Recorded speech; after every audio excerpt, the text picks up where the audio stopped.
For the first time since the 2010 Football World Cup was held in South Africa, the entire world's spotlight was on South Africa.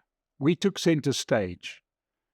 And that was when the recent meeting in the past week between President Cyril Ramaphosa and President Donald Trump when he went to the Oval Office. This was truly the roast of President Cyril Ramaphosa. Now, by now, you come to the State of the Nation expecting insightful analysis, and that's exactly what you're going to get. No, there's going to be no holy cows. We're not going to hold back. What did we make of this past meeting? Everybody is calling it a triumph for South Africa. I've got a slightly different view. As I said, it's been 15 long years since South Africa was in the global spotlight, and it showed. We have lost track of how the world really runs and what is expected from a country. 15 years of speaking only to yourself does create a bit of an echo chamber. We set our sights too low. We set our standards too low. And everything came out in that meeting in the Oval Office. And I thought it was disastrous. And it's going to get a lot worse the more people analyze this. There's no doubt that our politicians are rusty. But you know who else is rusty? It's our media and our analysts.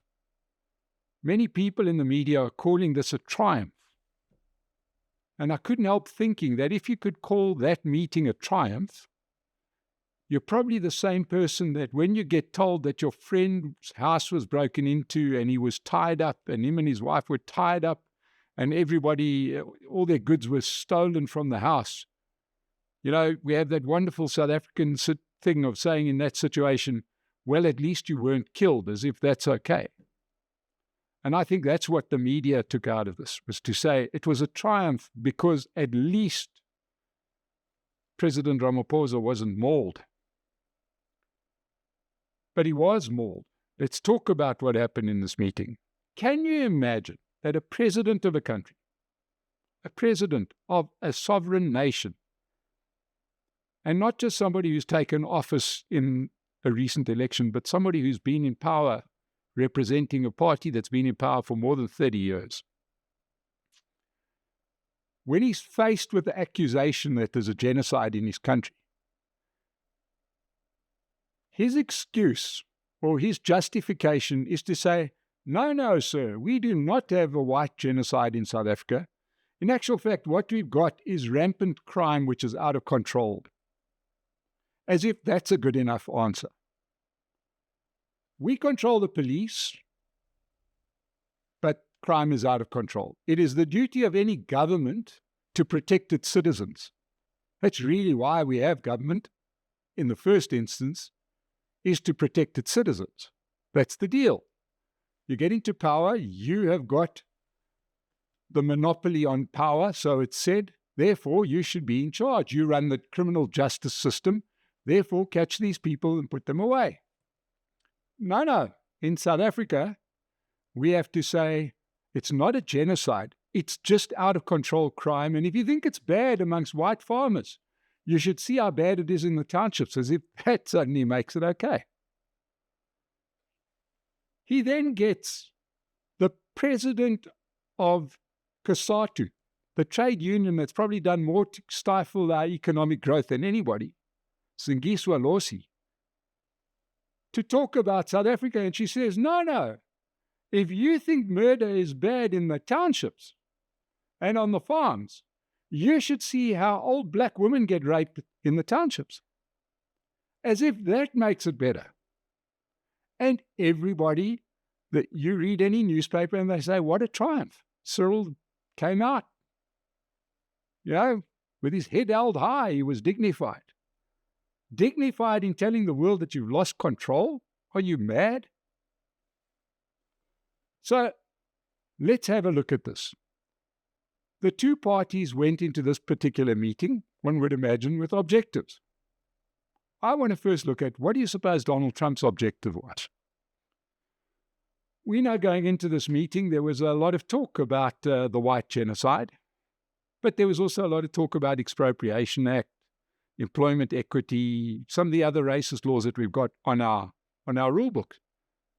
But in actual fact, Donald Trump never raised the issue of the economic killers, the Expropriation Act, employment equity, etc.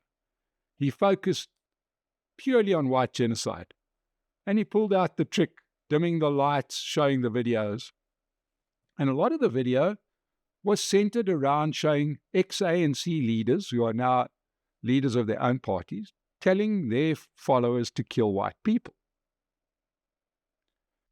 It's time for our next State of the Nation breakfast, 20th of June at the Sandton Convention Center, and what a treat. This time, we've got JJ Tabani and Neil De Beer as our guests. I'll be hosting. Book your own table. If you want more details, go to our website, sono.co.za. Book your own table, come on the day, and say hello. Now, what did he want to do with this? Why did he go down that road? Well, I've got a slightly different take on this. I don't think that he's so poorly informed that he thinks that this is, in fact, the textbook definition of a genocide. I think that what he wanted to do was to show that there is no doubt that what you have here is a particularly vulnerable community. Vulnerable because why? Because farms are isolated places.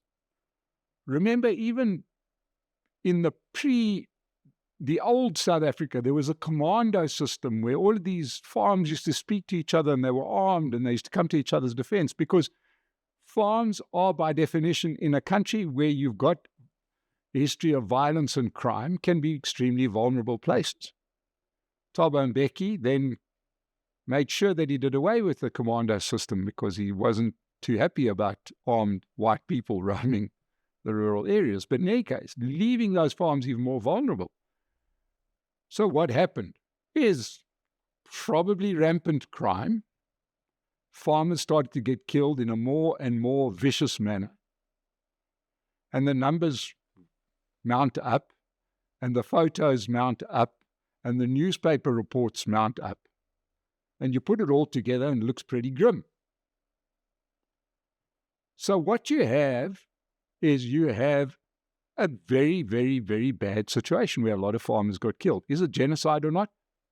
That I don't even want to debate, because now we're talking semantics. We're going to get into the question of numbers. When does it tick over to moving from rampant crime to genocide? But that wasn't Donald Trump's point.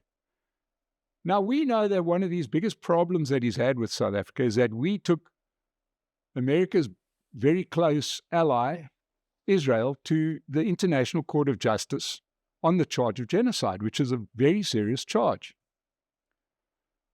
What he got was the same president of the country that took Israel to ICJ to say, a vulnerable group of people have been killed in my country. Nothing is really done about it. But we won't call that genocide.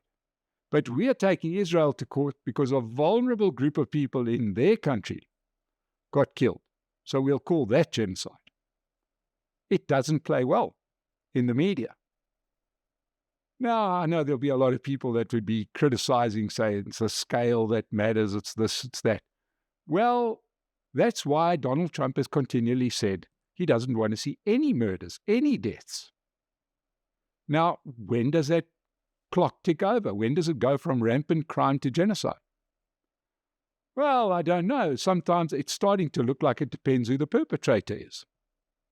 And that's all he wanted to get out of this, was he wanted to get Cyril Ramaphosa to look like he's got a very flexible understanding of the word genocide, to discredit the accuser in the case of the ICJ. So watch. We're going to see a lot of media reports that say, well, hang on a second, when is it genocide? We've had Uyghurs in China, we've got, issues in Myanmar. Is it a numbers issue or is it a perpetrator issue? Is it a genocide only when I kill, 101,000 people? Or is 10,000 people a genocide? Is it just a numbers issue? So to me, that's really what he wanted to get out of this. But he got so much more. Because what he got a succession of prominent South Africans to say, no, we don't have a genocide, but we've got out-of-control crime that the government chooses to do nothing about. And then we ask for investment. Now, if you're an investor and you're listening to what went on in the White House, you're thinking to yourself, my goodness, the one person tells you that crime is rampant. Then Johan Rupert saying crime's out of control. Then Singizwa Losi saying, don't worry, we rape old women. This sounds like a place that I'm dying to invest in, doesn't it? And of course, that's going to circle back to the other issues that this current American administration is going to go to. It's going to say, why don't you solve those problems before you start taking land? Why don't you start solving those problems before you tell us who we should employ in our companies? So I'm trying to see the so-called victory, dignity that Cyril Ramaphosa displayed. Where's the victory in that? I don't see it. It's not going to come through in trade. If I was America, I wouldn't be rushing to do a trade deal just because John Steenhuisen says we need investment. Of course, every country needs investment. We're just the only country that spurns investment. Okay, so what did Cyril Ramaphosa want to get out of this particular meeting? Why call for it in the first place? Well, he probably wanted, most importantly, to not get Zelensky. Well, okay. Once again, it's a question of degrees. I don't know which one was more embarrassing, what happened to Zelensky when he was in the Oval Office, or what happened to Cyril Ramaphosa, where he's sitting there saying, no, that's not really. All of these dead people, it's just a small number. A lot more other people have died. And then most embarrassingly, when he sees all the white crosses, which was all over the news, he says, where was that? As if he has a president who doesn't know that this kind of stuff is happening in his own country. But he got one part. He got the media in South Africa to say, oh, he didn't. He held his head high and he was very dignified. So if that's a victory, he got the victory. Now, ever since Donald Trump has taken office, there have been a succession, a stream of international leaders that have come into his office. And it's usually centered around some kind of trade deal. Nothing. There was a trade deal that came out of this for South Africa. My word, it's been silenced. We knew about the trade deal that India got the next day. We know about the British trade deal, the French trade deal, the Canadian trade deal. South Africa, nothing. So I got the feeling that we got no trade deal whatsoever. The only person who seemed to have got a trade deal was Elon Musk. Because now the politicians are saying, oh, no, wait, we've got to keep sweet with Donald Trump by allowing Starlink to operate in South Africa without conforming to our investment-killing legislation. So it looks like the government is going to change the rules for Starlink. On the one hand, it makes sense. We're going to get, satellite-driven internet access, which is great for the country. But what investment and why would Starlink be so keen to trade here when I've just given you reasons why South Africa is quite a difficult place to set up shop?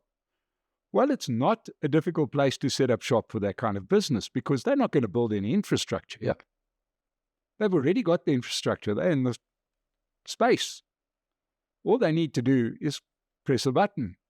All they need to do is open an administrative office, which will probably be in Cape Town, and send you a bill every month in rands, pay a couple of rand in tax, and make more money out of South Africa. But if you're a South African entrepreneur, you can't invest in your own country without being penalized.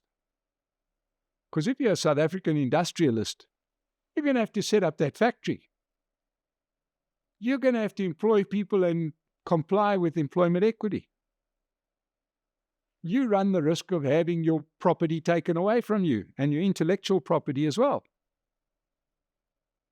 Starlink won't have to pay the BEE tax, but South African companies will. Now, what message are you sending? So, once again, I look at this and I despair. I despair that any person that could look at this and say that this was a triumph for South Africa or for President Cyril Ramaphosa. I suppose that when you have told people that if you invest in South Africa, we want your money, but you could be killed at any time, you shouldn't be surprised when they don't invest in your country. And that's the only message I got out of the meeting and the roast of Cyril Ramaphosa. So, thank you so much for watching. I want you to do two things before you go. When you need to rent a car, go to Pace Car Rental, use our code SONA, S-O-N-A, and get a 10% discount. And subscribe to the State of the Nation. We're on 100,000 watch. We should be there pretty soon. Thank you for joining us today. We'll see you again on the weekly update. Every business needs a world-class video to show to your clients and prospective clients. When the Stream-In team isn't filming the State of the Nation, they are producing those world-class videos for companies just like yours. They have got all of the equipment, drones, microphones, whatever you need, and the technical know-how to film a proper video for your company. Visit their website.